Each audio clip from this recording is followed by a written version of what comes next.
श्री शिवाय नमस्तुभ्यम। हर हर महादेव। जय महाकाल। कैसे हैं आप सभी लोग? देखिए, आप सभी को पता है कि सावन का बहुत पवित्र महीना चल रहा है और सावन के महीने में अपने घर पर करने वाला सबसे अचूक उपाय पूज्य गुरु जी ने हाल ही की श्री श्रावण शिव महापुराण कथा चल रही है।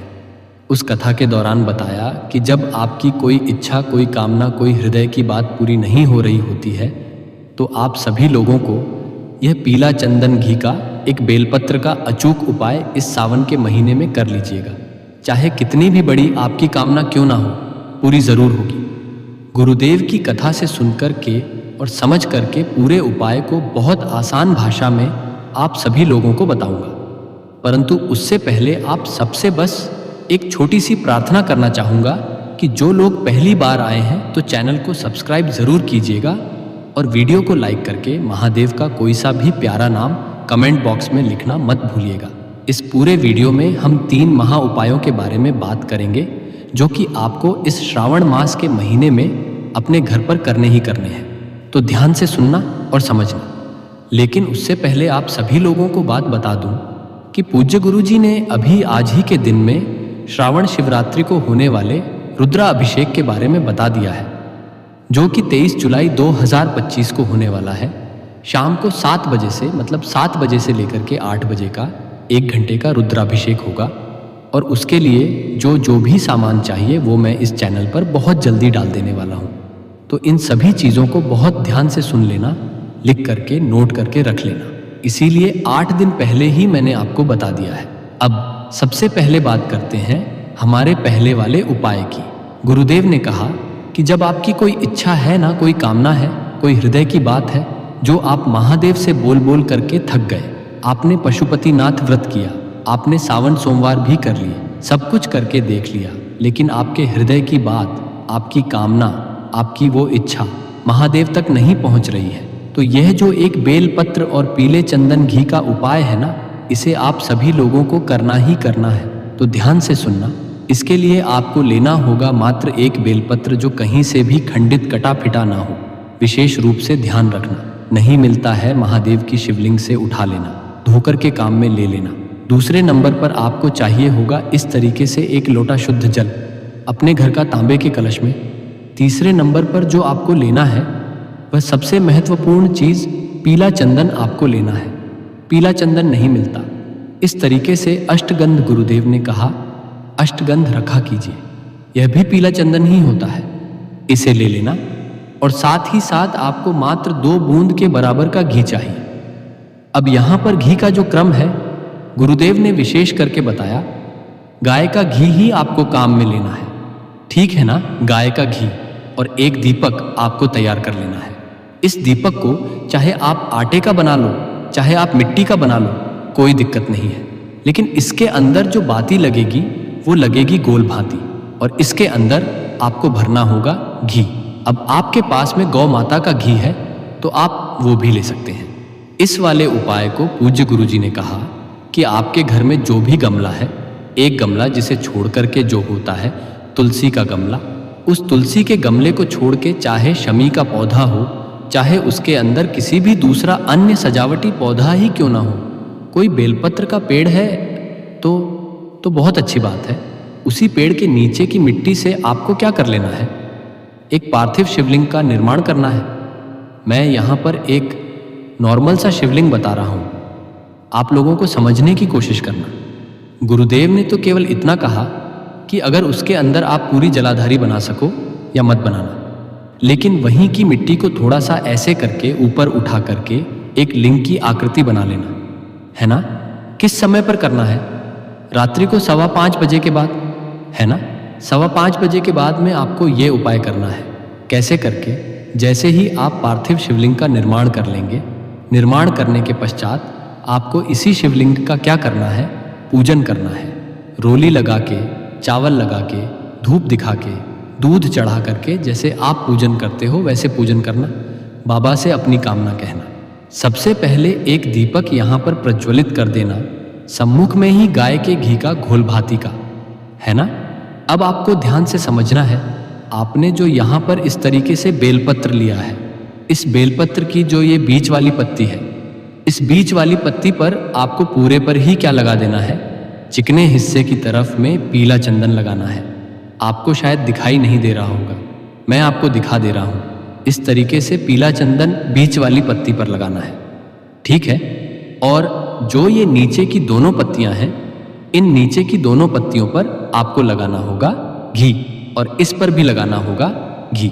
मैं काले कलर से लिख देता हूँ ताकि आप बहुत इजीली इसे देख पाएं। इन दोनों पत्तियों पर घी और इस पर पीला चंदन आपको लगा देना है।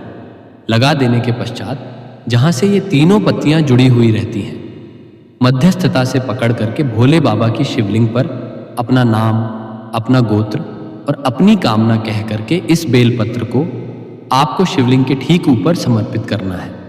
और समर्पित करके 2 मिनट वहां पर बैठ करके अपना काम करने चले जाना। ध्यान रखना, हाथों हाथ पार्थिव शिवलिंग का विसर्जन करने के लिए नहीं कहा गुरुदेव ने। गुरुदेव ने कहा कि आप उसके बाद में अपना काम कर सकते हो, पूजन कर सकते हो, और उसके 15 मिनट के बाद आकर के जो 1 लोटा शुद्ध जल आपने लिया है, उसी 1 लोटे शुद्ध जल को श्री शिवाय नमस्तुभ्यम मंत्र का स्मरण करते हुए संपूर्ण जल को इस पार्थिव शिवलिंग के ठीक ऊपर समर्पित करना, जिससे पार्थिव शिवलिंग का विसर्जन भी हो जाएगा। गुरुदेव ने कहा, सावन के महीने में जितनी बार इस उपाय को कर सको कीजिएगा। आपकी वो इच्छा सावन खत्म होने से पहले जरूर पूरी होगी।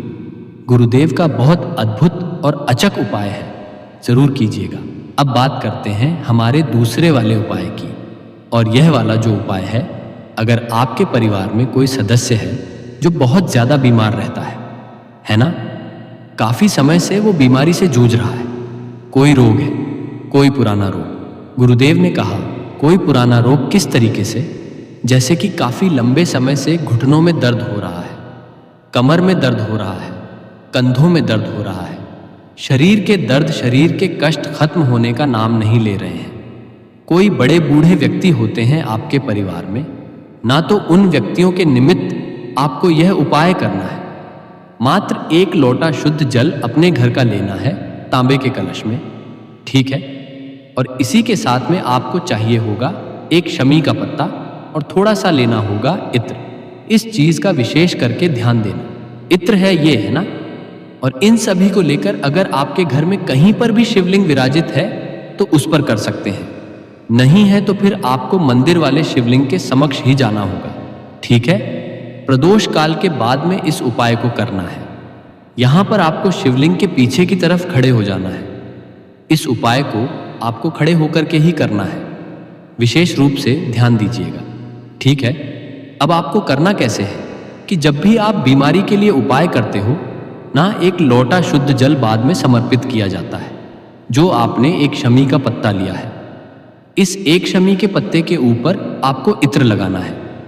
इत्र में भिगो करके इसको विशेष रूप से ध्यान देना। इत्र में भिगो करके सबसे पहले आपको कहां पर?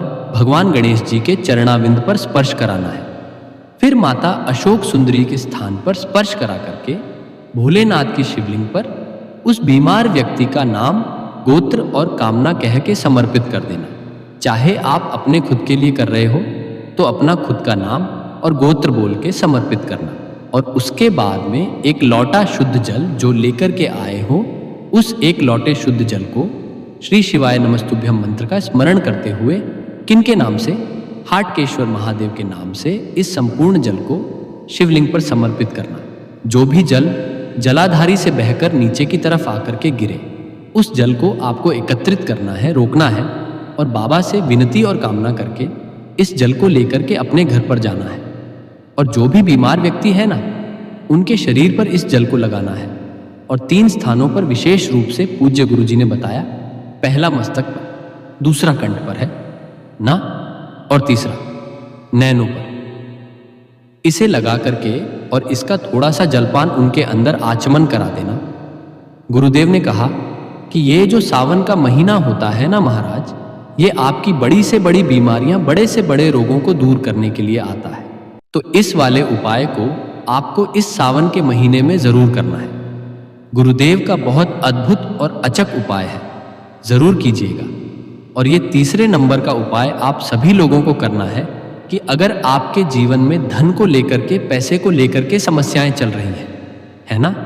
पैसा नहीं आ रहा है, कर्ज बढ़ता चला जा रहा है, किराया तक देने के पैसे नहीं है, कोई व्यापार है, कोई दुकान है, कोई फैक्ट्री है, नहीं चल रहा है, सब कुछ करके देख लिया ना, तो यह 5 बेलपत्र का उपाय सावन के महीने में करना बिल्कुल भी मत भूलना। कितने लेने हैं? 5। नहीं मिलता है तो जब आप भोलेनाथ के मंदिर में जाएंगे, शिवलिंग के पास में, तो शिवलिंग पर जो बेलपत्र चढ़े हैं उसे धोकर के काम में ले सकते हो। अब ये कोई ज़रूरी नहीं है कि इस वाले उपाय को आपको किसी भी श्रावण मास में गुरुवार, शुक्रवार, शनिवार या एकादशी प्रदोष को करना है। इस वाले उपाय को आप कभी भी कर सकते हो सावन मास के महीने में। 5 बेलपत्र लेना है और कोई सा भी चंदन, जो आपको लाल चंदन हो तो लाल चंदन ठीक, पीला चंदन है तो पीला चंदन ठीक है, वो लेकर के और 1 लोटा शुद्ध जल लेकर के भोलेनाथ के मंदिर में पहुंचना, शिवलिंग के पास में। जैसे ही आप यहाँ पर पहुंचोगे, शिवलिंग के पीछे की तरफ में आपको आसन लगा करके बैठ जाना है ना? और किसी भी समय पर सबसे उत्तम समय बताया है प्रदोष काल के समय पर। यहाँ पर बैठ करके सबसे पहले जो 1 लोटा शुद्ध जल आपने लिया है, उस 1 लोटे शुद्ध जल को भोलेनाथ की शिवलिंग पर श्री शिवाय नमस्तुभ्यम मंत्र का स्मरण करते हुए कुंदकेश्वर महादेव के नाम से समर्पित करना है। किन के नाम से? कुंदकेश्वर महादेव के नाम से समर्पित करना। जल समर्पित कर देने के पश्चात आपने जो 5 बेलपत्र लिए हैं, उन 5 बेलपत्र की बीच वाली पत्ती पर ओम आपको बनाना है और यहाँ पर इस वाली पत्ती पर एक माँ जगदम्बा के नाम की बिंदी और यहाँ पर भगवान रिद्धि सिद्धि गणेश के नाम की बिंदी यहाँ पर लगानी है 5 बेलपत्रों पर, और 5 बेलपत्रों को आपको उठाना है। पहली बेलपत्र आपको भगवान गणेश जी के चरणाविंद पर, दूसरी आपको कार्तिकेय जी के स्थान पर, तीसरी माता अशोक सुंदरी के स्थान पर, चौथी आपको नंदी बाबा के उठे वाले पैर पर आपको समर्पित करनी है।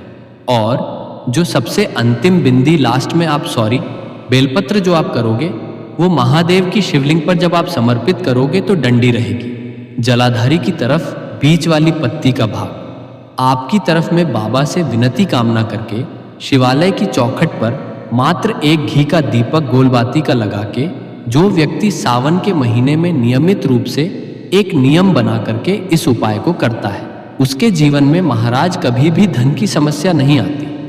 पूज्य गुरु जी के सभी उपाय बहुत ही ज्यादा खास और अद्भुत है, जरूर कीजिएगा। वीडियो पसंद आए तो लाइक करना, चैनल को सब्सक्राइब जरूर कीजिएगा।